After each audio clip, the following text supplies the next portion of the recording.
All right, so welcome to the second edition of Below the Belt Sports. This is our countdown to baseball. Today we welcome former blogger, Mr. Michael Walker, a huge Mets fan, also a crazy good memory, one of the wildest memories you'll ever see, Mr. Walker, or Mike Walker, sorry. What is your earliest Mets memory? Yes, so you guys can call me, Mike, or Mr. Walker. Any of it's good. My earliest Mets memory. If you want to go way back, I remember being in bed and my parents freaking out when they won Game 6 of the '86 World Series. So it was a couple weeks before I turned 5. So I don't know what was going on, but I remember them just going nuts celebrating with that. But I think my first memory for me as a fan was probably in the '89 season, which was 1 year before I really became a fan. So like 1990 was the first year where it was the end of second grade, and I committed. I said I'm going to watch every game as long as my schedule allows. So the year before, I was kind of getting my feet wet, and my family, we took a trip to down to Philly to see the Mets play in Philly, and remember as we were leaving the game, we were heading actually out to Hershey Park. We found out that the Mets had traded Len Dykstra and Roger McDowell for Juan Samuel. And that hit me hard because I'd watched the 1986 Mets highlight video a million times, even though I hadn't really watched many Met games yet. So I loved that. And Dykstra, McDowell, two core guys from the team. Was that a blockbuster? Was that supposed to be like a blockbuster trade? That was a blockbuster trade. I would say, yeah, because those guys were like, it was before Dykstra started doing, crazy amounts of steroids, as I would probably assume, and started making other questionable choices. But he was, kind of turning into a great player. And McDowell was a very good reliever. And the Mets traded for Juan Samuel, who had been a really good player on the Phillies, but was kind of ended up being on the downswing. And it was also kind of my first entry into the Mets acquiring an aging star/superstar who would disappoint for the team. Unfortunately, I had some more experience with that over the years. But that would probably be my first, what I would call my real first memory as a fan. So, Mr. Walker, not to rag on you guys, not to rag on the Mets at all, but I think it's pretty safe to assume that your entire Mets fandom, considering you said your earliest memory, quote unquote, is vaguely remembering the Mets winning the World Series in 1986. Yes. They haven't since then. It's been a lot of down moments for the Mets, especially, since Rob and I have been old enough to remember, they had the heartbreaking NLCS in '06, the World Series lost in 2015, and a lot of not good moments in between. But things are looking up for Mets fans now after the Wilpons are finally out. Steve Cohen buys the team. How much has that changed your outlook on the team? Are you thinking this is completely different? This is a new era of Mets baseball, or are you still thinking it's still the Mets until this guy actually puts a winning team on the field? I'm not going to be optimistic. Right. Absolutely. I'm optimistic. Now I'll taper the, well, not the right word, but I'll temper the expectations. I'll balance that out. I'll temper it with the fact that I tend to be an optimistic sports fan before any season starts. That's usually my way, but I think that I am very optimistic about this upcoming season, and it is for a couple reasons. 2019 was a very enjoyable season, and I don't put too much stock in last year, and I don't mean it from the standpoint of like the Dodgers are legit world champions. I'm not knocking that. Rays are legit AL champions and so on, but for a 60-game season, for the Mets didn't go quite according to plan. Again, it's a small sample size, so I'm not too worried about that. So I look at where they were 2 years ago, and now I look at where they were and the fact that they're bringing in Lindor, and obviously, that's my biggest reason for excitement, right? So I put that above Steve Cohen. So I think Steve Cohen gives me a lot of excitement for the next 10 years, just knowing that there's an owner who's going to, regularly do what it takes, I think, to put a winning team on the field. And it's not that the Wilpons never did that. I mean, I'll give credit where credit's due. They made some good moves over the years, but there were too many times where they did pinch pennies. So I think that the team will be more consistent over the next decade. At least that's my hope. But for this year specifically, Yeah, I look at the lineup and I don't see a whole lot of holes there. And I think that Pete Alonso was awesome 2 years ago. And I want to chalk some of last year up to the fact that he really fed off the crowd. I think a lot in 2019, a lot of the Mets did. And I think without the crowd last year, for a lot of power hitters, it might have taken away some of the energy, might have sapped some of the power. So that's something that I hope for Alonso to kind of bounce back. Obviously, Dom Smith, he kind of came into his own last year. So to have his bat in the lineup, I know he's not good defensively, but fine, he's going to help a lot more offensively than he's going to hurt defensively. And so just have those guys have Lindor. Lindor is what we hoped Rosario or Jimenez could become. And now it's just instead of waiting for what those guys to develop, it's, we go to the finish line with Lindor. Are you scared to not have him extended already? Like But- kind of going into the season, and it's kind of like now it's kind of open-ended. Like, what if he does have a bad season and now you kind of have put this stock into him? I don't think he will. I do think Right. I'm not, you know what? like, are you a yeah. little nervous about it now that like it didn't happen right away? Right. That's a good point. And it's funny. I think I would have been much more scared years ago. Cause I think back to when the Mets traded for Mike Piazza in 1998. And they traded for him in May. I was so pumped to have Piazza, but he was a free agent after that year. And I remember being nervous, like, I don't know, but I kind of kept telling myself, enjoy this year. Don't worry about next year, to come.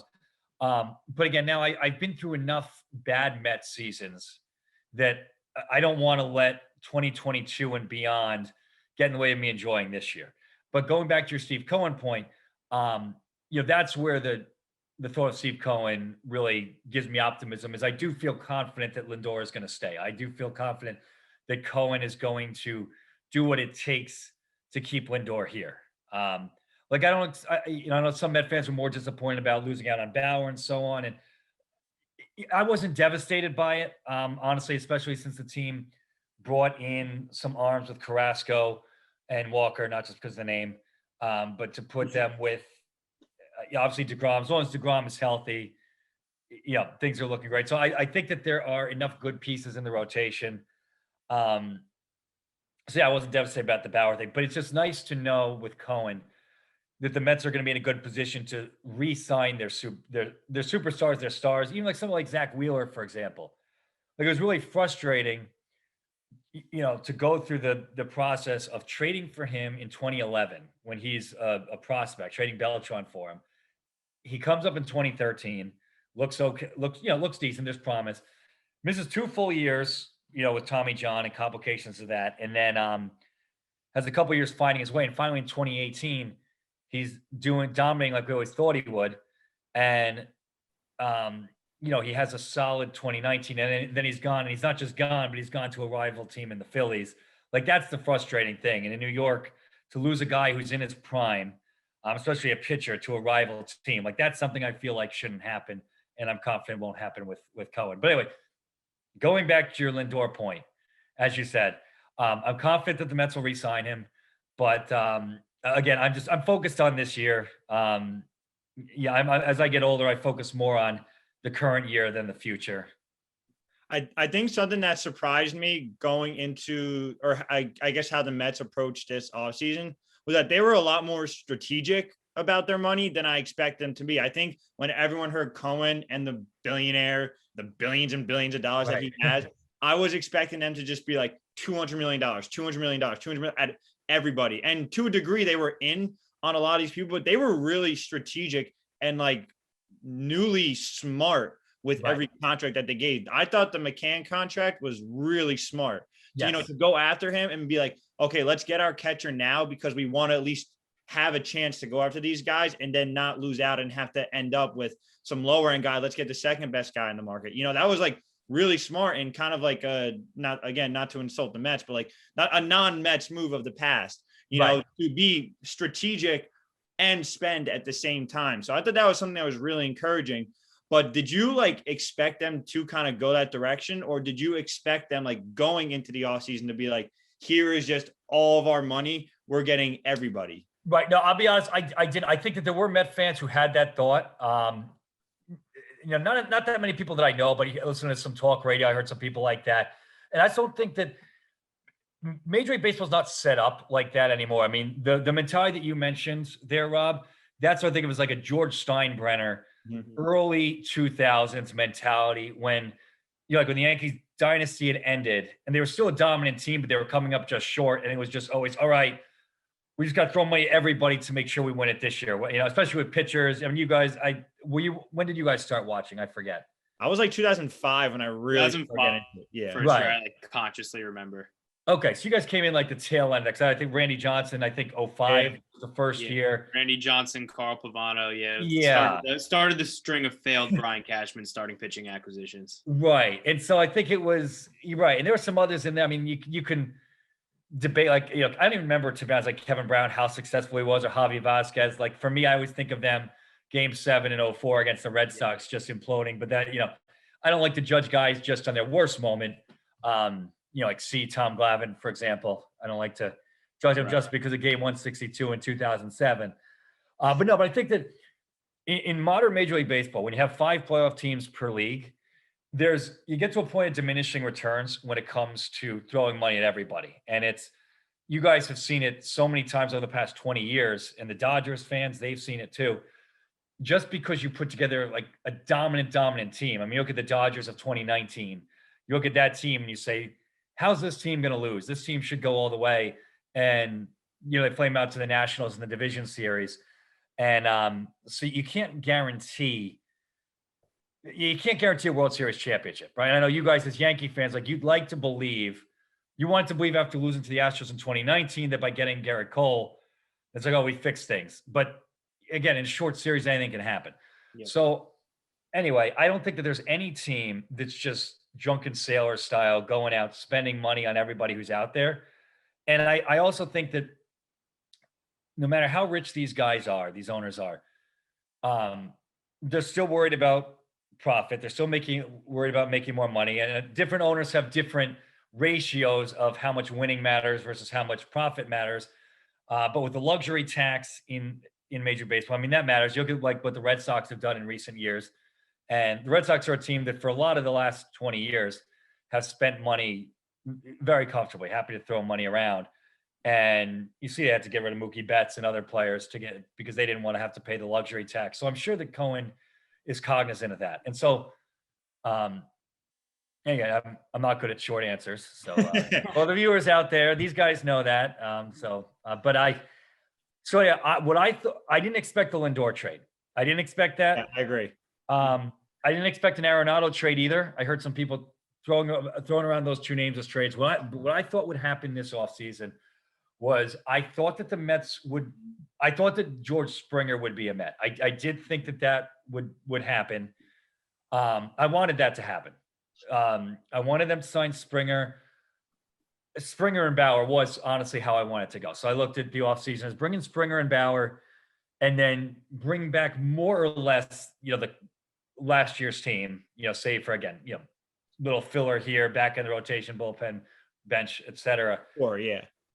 But once they did the Lindor trade, then that changed everything. So like I would love to have George Springer on the team, but once they got Lindor, and good, Carrasco was a nice part of it too. I mean, that's not that's not just a throwaway part. That Carrasco can hopefully be a good functional piece for the team too.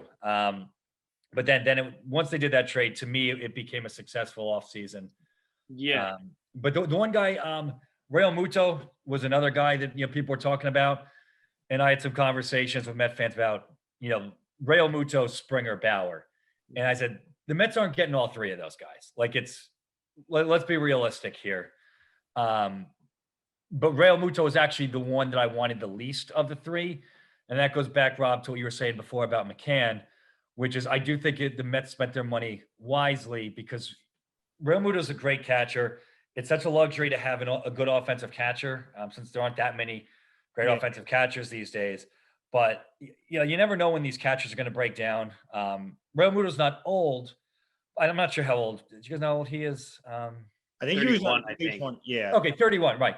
So he's at that age where, he can start to break down a little bit. And breaking down, I don't mean that he's going to be useless, but he might not be the superstar caliber player that they'd be paying for.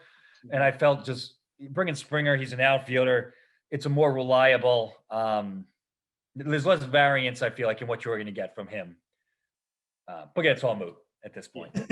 No, So- I think you guys are both right. You hit on it. I think what the Mets did this offseason, and a lot of people in the media who aren't, necessarily aren't Mets fans, or maybe are Mets fans that try and play up the doomsday same old Mets scenario. They said, oh, well, Realmuto, Springer, Bauer, they didn't get any of the top free agents. Well, that's a bunch of BS when you look at the fact that Lindor is better and younger than anyone on the free agent market. If he was a free agent with this group, he would have by far been the highest earner. He'll get, twice what Springer got next year in free agency. Cookie Carrasco, I think you could argue, would have been the best starting pitcher on the free agent market in terms of what you're going to get from him right now. I think Trevor Bauer has the higher ceiling, but especially at their comparative price points, I like Carlos Carrasco a lot better. Rob and I have slowly become anti-Bauer guys. We were actually big on him at the beginning of the offseason, but the more this guy was just in the news and just everything that comes out about him, we're just both very out on him. And then you said, Mr. Walker, Springer and Realmuto are both great, but they're both at the age where you don't know where the decline is going to come.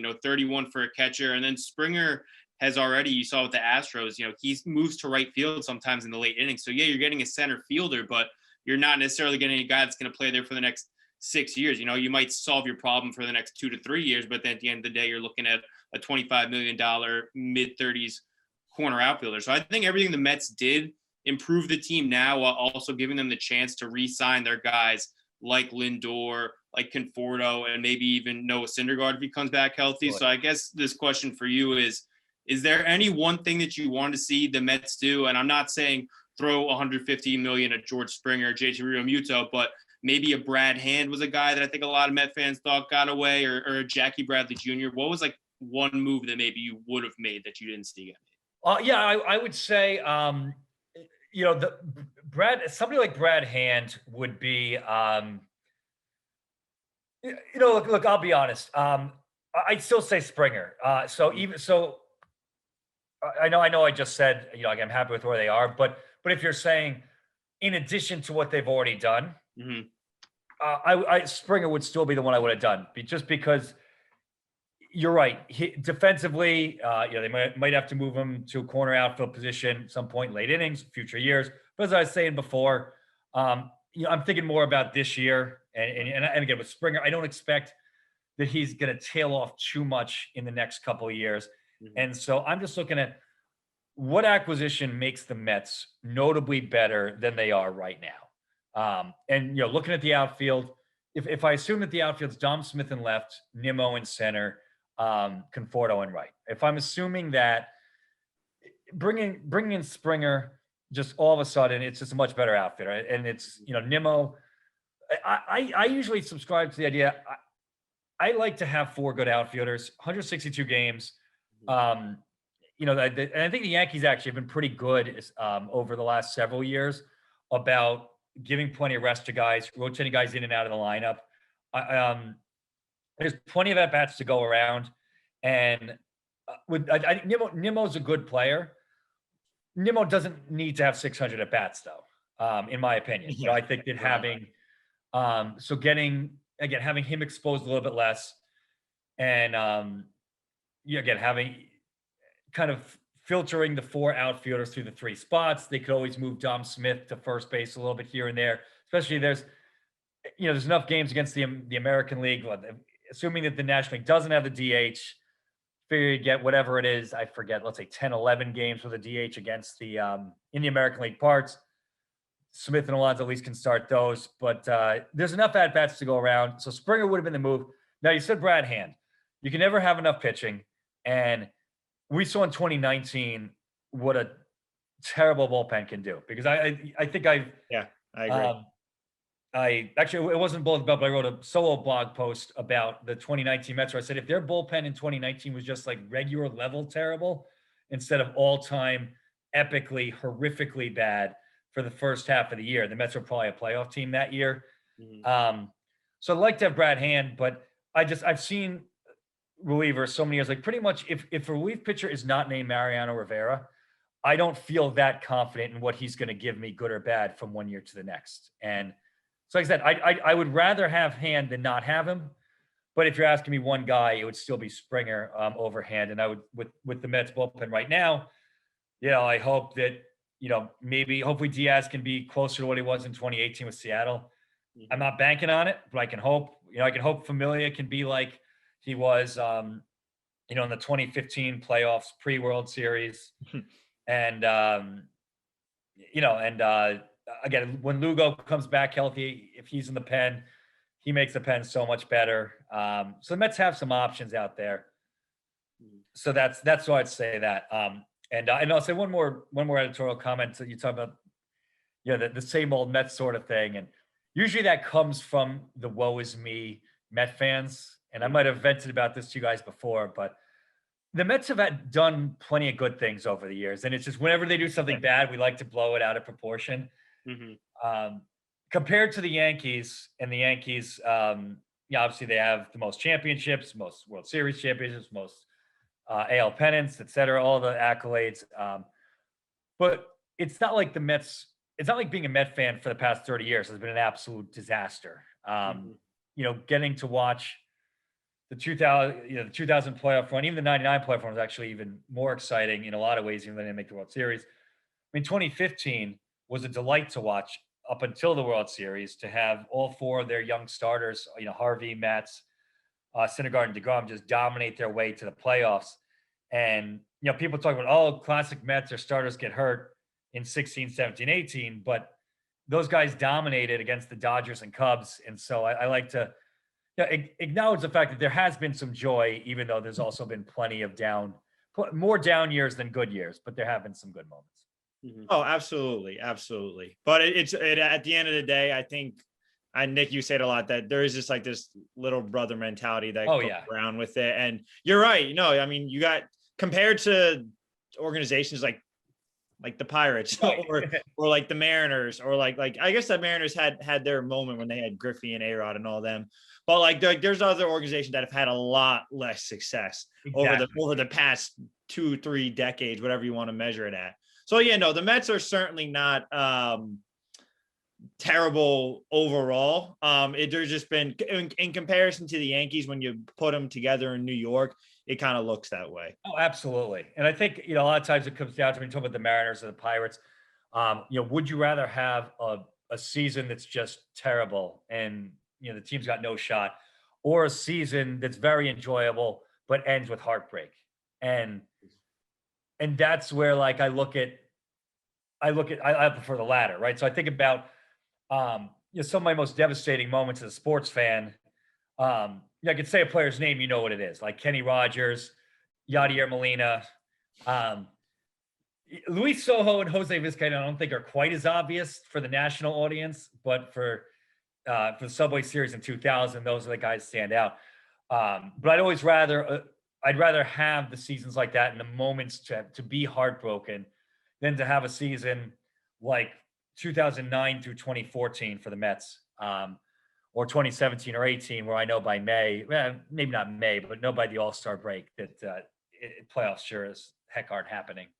Yeah, no, that is the beauty of baseball. And obviously as Yankee fans, the last 4 seasons, Rob and I've experienced that. You get 5 months of euphoria. You're going to games. It's warm out. You're winning. You win divisions. Maybe if you're lucky, you beat up on the Twins in the playoffs, and then you get your heart broken by the Astros or the Rays or the Red Sox. So it does suck. And I think baseball's unique in that way. And I think baseball in New York is unique in that way, because I don't know about you, Mr. Walker, but I enjoy interactions with Met fans like you and some of my other friends who I know actually know the game and can have an honest conversation about it. We can throw jabs at each other, Yankees, Mets, but when I see these casual baseball fans going back and forth at each other, like the Mets saying, made a World Series more recently than the Yankees. It's like, yeah, but you lost in 5 games. And then Yankee fans will come back flexing the 2000 World Series. It's like, yeah, I know you're my age. We were 3 when that happened.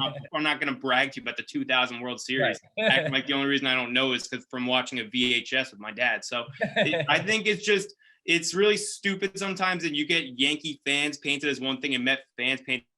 It's really just people going back and forth who know a minimal amount about baseball. And it's just really hard to listen to, honestly. Oh, I agree, Nick. Those are excellent points. I agree with all that. And I'd much rather talk with a Yankee fan who can have a good discussion like you guys, than have a discussion with a Met fan who just says the stuff, like you saying, like you're saying here, just somebody who just walked around and said, oh, Alonso's so much better than Judge. Like That's the worst argument too. just stuff like that. And yeah, and I agree because for me, I think with baseball, it's tough to have feel like you have a really great knowledge of a current team, like maybe in football, like you guys are football fans. I feel like in any given year, like I feel like I have a pretty good handle on most of the NFL teams, their strengths, their weaknesses, because there's so few games. It's once a week, fantasy, the whole thing. But with baseball, like, I know the Mets inside and out, especially during the season. I know the back end of their bullpen. I know who I want to see in a given spot. I know who's been great lately, who hasn't been. I don't know that with the Yankees. Like I know more of the obvious stuff. I know like, okay, you've got your stars, you've got Judge and you've got Glaber and you've got LeMahieu, but I don't necessarily know things like on that day-to-day basis of, LeMahieu's been slumping, he's been this, or, you've got, like Mike Ford is up and has been, is that his name, Mike Ford? Yeah. Yeah. Right. Okay. Like he's been hot, or those ins and outs. Like I like hearing that stuff. Like because I feel like it's educational for me too. Like I enjoy those conversations where I'm learning something from the Yankee fans. Right. So, Mr. Walker, I think this is, or sorry, Mike. I think this is important to ask because a lot of people have been talking about the offseason of the Mets and haven't been talking about the upcoming season. Right. And I think that a real piece that they're forgetting about is the inexperience of your manager, Rojas. Right. You know what I mean? Like he went through his first season coming off of a major scandal, or I guess kind of the tail end of it, if you want to include Beltran in it. Right. Mets obviously weren't involved, but and then he goes a full season into a pandemic season. And now he's coming into his first season with a win now team. Do you think he can step up? Because I mean, I've heard about like him talk on the radio. He seems like he knows baseball to a degree. I mean, obviously he knows baseball, but like, do you think he kind of has that ability to lead a team and like in a win now situation to potentially win the World Series? Yeah, it's a great question, and I honestly don't know. I really don't, because I think that, like I said, small sample size last year. I don't feel like I was able to judge him last year. It was just again, there were too many weird variables, and I don't think I could fairly judge the guy. I agree with everything you said. I think he knows his stuff. I trust he knows his stuff. But we've seen managers flame out in New York. We've seen managers be successful in New York, and to deal with 162 games of the media interviewing beforehand and after, lots of reporters, people harping on your every move. I mean, a game in mid-May, a Tuesday night against the Marlins, and you could ask repeatedly about, why you left a pitcher in for an extra batter, like things like that, which, in the offseason seems kind of silly that we focus so much on, one at bat or something like that, but that's how it is. Right? We know that that's how it is. And so, again, with the manager in New York, it's not just can you make the right decisions, but it's can you handle the media? Do you have that right tone? You walk that line of defending your players, but also looking firm to the media and so on. And like I said, I really don't know. Yeah, it's interesting. I don't know. I just feel like it's a question no one's really asking right now. And it's one of the biggest questions that the Mets should have right now is an inexperienced manager with that team. So you're right. I mean, who does know? Because you don't really know much about Rojas. He was successful in the minors, but past that, it's just kind of like, I think he knows what he's doing. That's just, kind of fingers crossed type thing. Exactly. Oh, absolutely. Yeah. And I think that there's, I think a lot of it's just gonna be how the team does getting out of the gate. I mean, if the team gets out to a good start, then I think that he'll be afforded, more gracious treatment by the media, and that's not specific to him. I mean, we've seen that with countless managers, but it's especially true for a guy without much of a track record. Yeah. And it's easy for managers to look foolish. I mean, I think about my two favorite Met managers. Bobby Valentine's my all-time favorite, but I also like Terry Collins. I like Jerry Manuel. I think he was underrated, but there's some other good ones like Willie Randolph comes to mind where I think he was underrated and he gets a bad rap because the Mets lost the game 7 to the Cardinals. But once things fell apart in 2007 at the end of the year, he just looked silly with the media. And I don't really think it was his fault. It was just the team kept losing. And so he sounded silly for giving the same answers like every day when they would lose. But really, what do you expect him to say? Yeah, I mean, the team keeps losing. So it's again, when a team loses a lot, it's easy to make a manager look foolish. I agree. How crazy is it that it was like maybe a month or two before quarantine and it was Carlos Beltran getting fired and his fake niece on Twitter leaking information? Turns out it wasn't actually his niece. Like, how crazy is it that like that used to be the biggest thing in the news, and now I know. a year later, feels like it happened no less than 5 years ago. Oh, absolutely, yeah, absolutely. And the people who really hope people feel like it's 5 years are the Astros themselves, because it'll be interesting to see how the opposing fans treat them, because they still haven't had to deal with that. Especially when they go to Yankee Stadium. That'll be interesting to see. But yeah, it does feel like a really long time ago.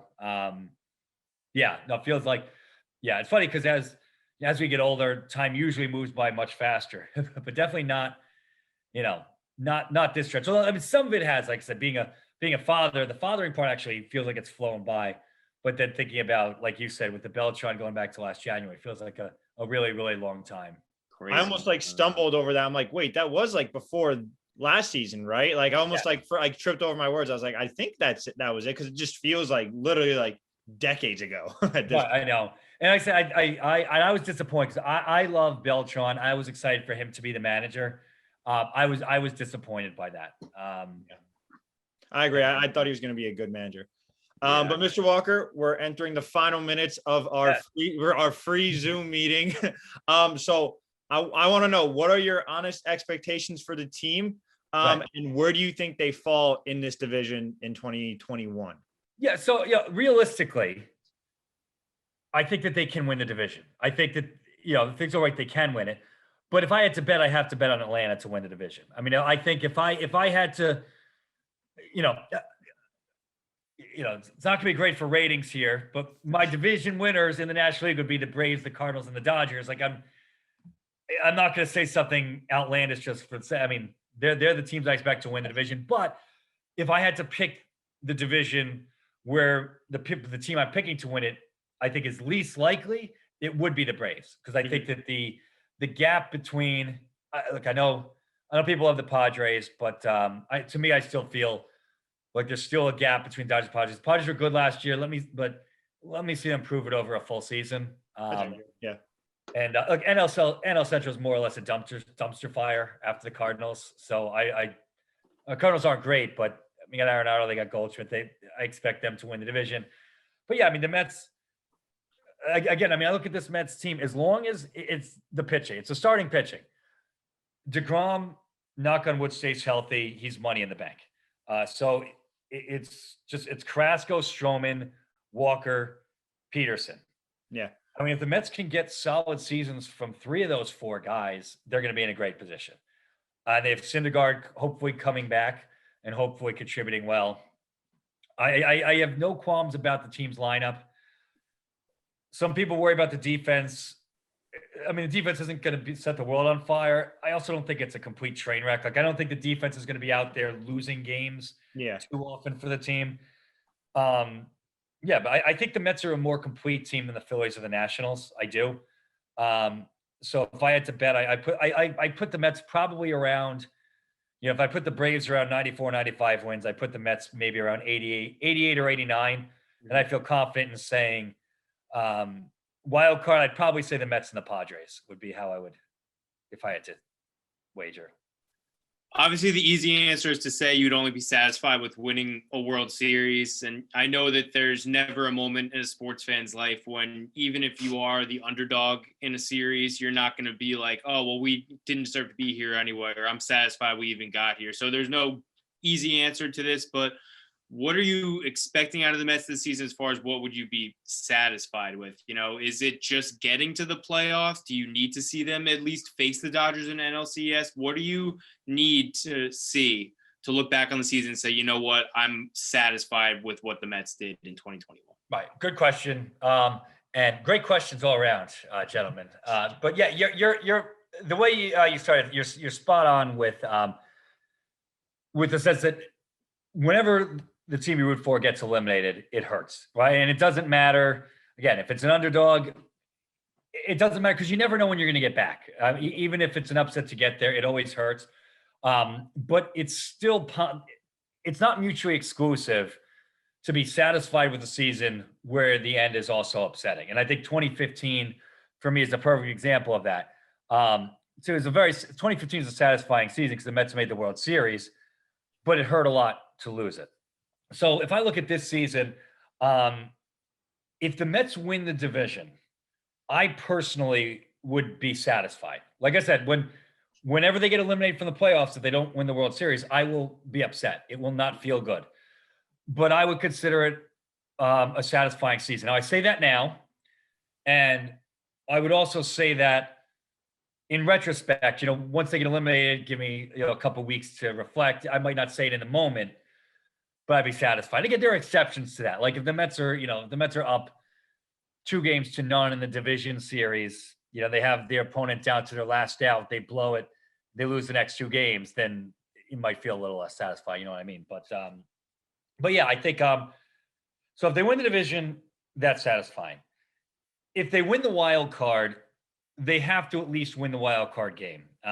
Because I went through it in 2016. I don't know how you guys felt in 2015, but to me, the Mets weren't really in the playoffs in 2016 because they lost the wild card game. That's just me.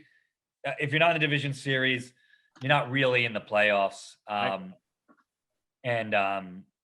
again, if they're a wild card, it could be because they're, an elite team who just happens to be in the wrong division. It could also be because they're an 86 win team who happen to be the second wild card, and so if it's the latter, again, I'm not really going to be satisfied if that's what they are and they lose the 1-game playoff. If it's a case where they are the team wins 100 games or 95 games, but finishes second to the Braves, and then they lose a 1-game playoff.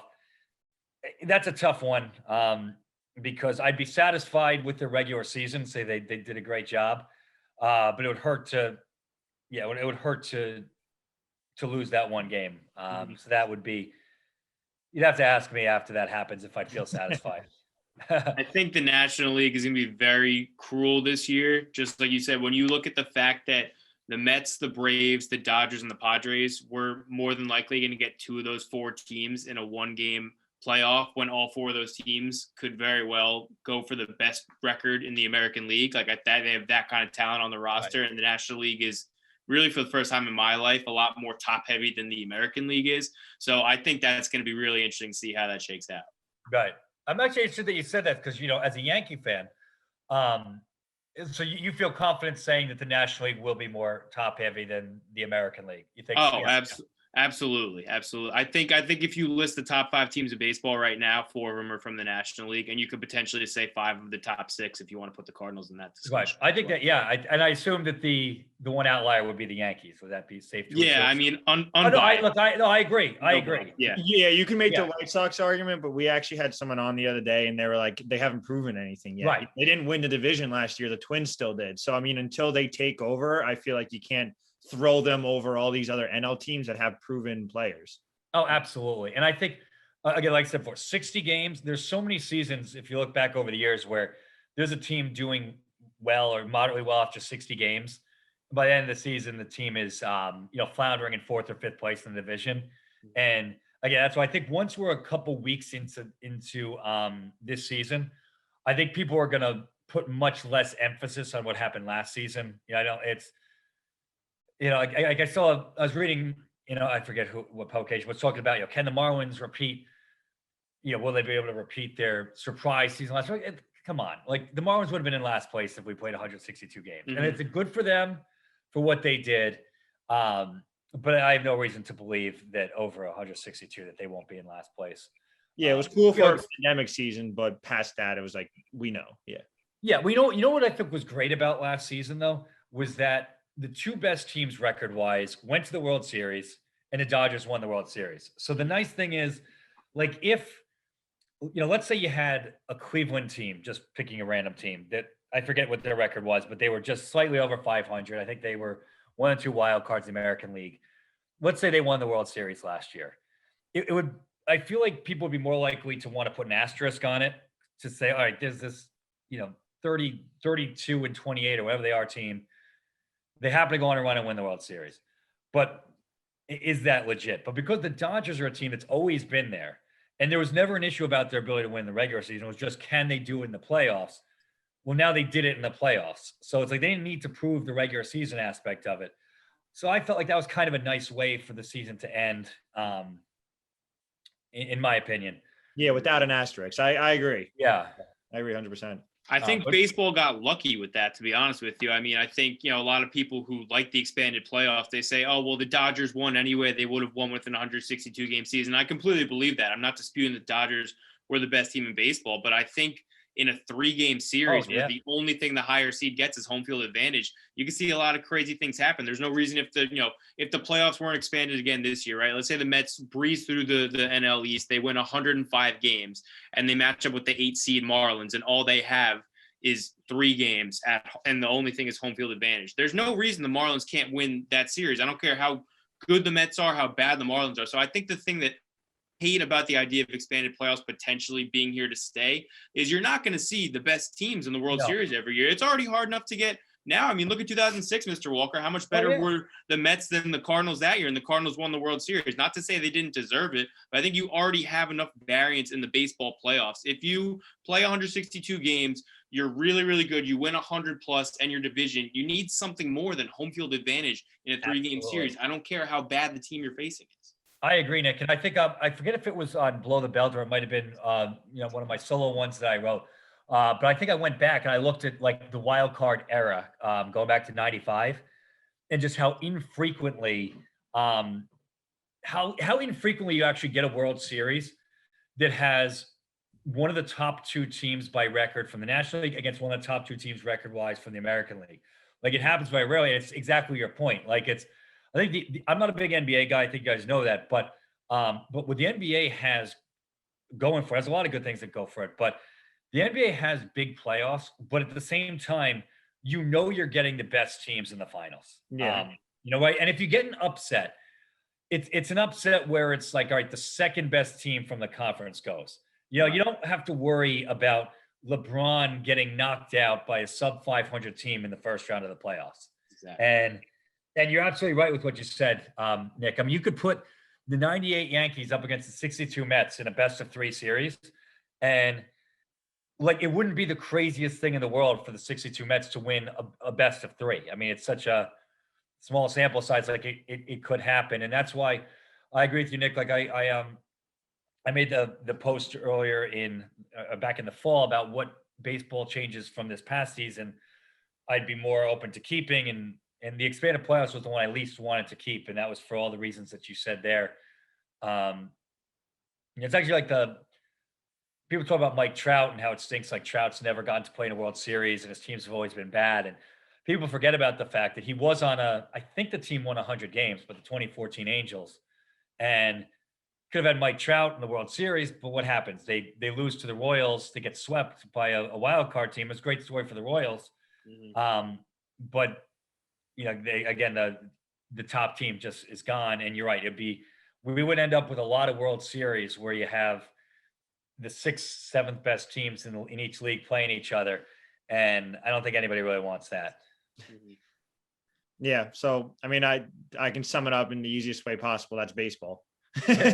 It happens sometimes. Yeah. The best team doesn't always win. I feel like I like that baseball that happens a little more often than it does in other sports. Like, me and Nick talk about it all the time. We hate the NBA. I mean, Nick's like a pretty big Knicks fan. But like, in terms of like the NBA as an overall, it really doesn't matter until the finals, because maybe this year's a little different in that the Jazz are kind of surprisingly good, but like it's never like baseball where it's like you always have like a top 5 that you think you're going to see. In basketball, it's like, all right, we're going to see, back in the day used to be like, oh, we're going to see the Warriors and the LeBrons essentially, with Cavaliers. But like I like that baseball has that variance to it. And I love the second wild card spot. I'm a big fan of that, but I think baseball should have cut it off there. I agree. Yeah. I think, and I might have written about this at one point. Like I said, I would have preferred, rather than having the second wild card, I would have rather keep it as one wild card, but make the division series best of 7 and like make it a 2-2-3 home field advantage thing for just the series that's a top seed against the wild card. So that way, the 1 seed has a major advantage with 5 home games, and then there's that added impetus to get the 1 seed. Because I know when they made the second wild card, it was to avoid that situation with I think it was 2010 when the Yankees and Rays were both kind of jockeying to avoid winning the division because I think they wanted to play the Twins, probably. The right? Twins. It was the Twins. That's Yeah. right. They wanted to play the Twins. Shocker. Yep. And that worked out well for the Yankees. Then they lost to Texas in the next round, Yep. but in the LCS. But but again, but another big thing I've always said, this is going to sound like heresy, but for me, going back to 1969 when they first expanded the playoffs, I would have chopped the regular season down by a week every time they expanded the playoffs. That's just me. Mm-hmm. Yeah. Well, Mike, we really appreciate your time tonight. Obviously, we're really looking forward to the baseball season. I am looking forward to the Mets being good and having a really good season, and obviously a real full season. Anything you want to promote before we let you go? Well, no, I don't really want to promote, but you might be doing this in another session, but. If you guys want to talk about the Yankees and what you're expecting for this year, I mean, it's all been about me, and the Mets today. Do you have another thing set up for the Yankees, or you're more than welcome? We got a whole series coming. This was our Okay. Mike Walker special. Mike Walker Mets. Wow. I'm very flattered by that. No, I don't think to promote other than you guys. Let me just say thank you. I appreciate you guys having me on and taking time out of your life to do this. And those are great questions. I'm always happy to talk about the Mets, the past, the present, the future. I'm happy to be on your show. Anytime you want me on, I'm happy to be on. It's I was going to say, we're going to go back to doing the weekly shows soon, and you'll definitely be a part of our baseball season, because we obviously want to hear all about the Mets. You're one of the few Mets fans. I know Nick has his friends, but we can talk logically without the comparisons going back and forth. So I love that. Mm-hmm. As do I. All right. Well, thank you, Mr. Walker, Mr. Mike Walker. I'm still getting used to that, but have a good night, and we'll talk to you soon. You got it. Thanks, Rob. Thanks, Nick. Of course. Thank you, Mr. Robert. Bye,